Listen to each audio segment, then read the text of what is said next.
شوکت صدیقی کے کارنامے افسانوی مجموعے تیسرا آدمی 1952 عیسوی میں یہ ان کا پہلا افسانوی مجموعہ تھا۔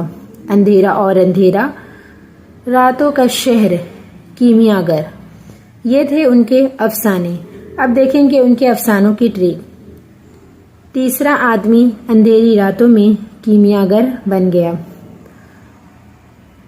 شوکت صدیقی کے ناول کمین گاہ، خدا کی بستی 1958 عیسوی میں جو UGC نیٹ کے نصاب میں شامل ہے۔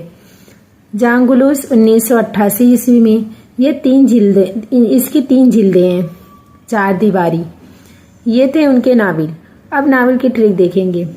کمین گاہ خدا کی بستی ہے، جان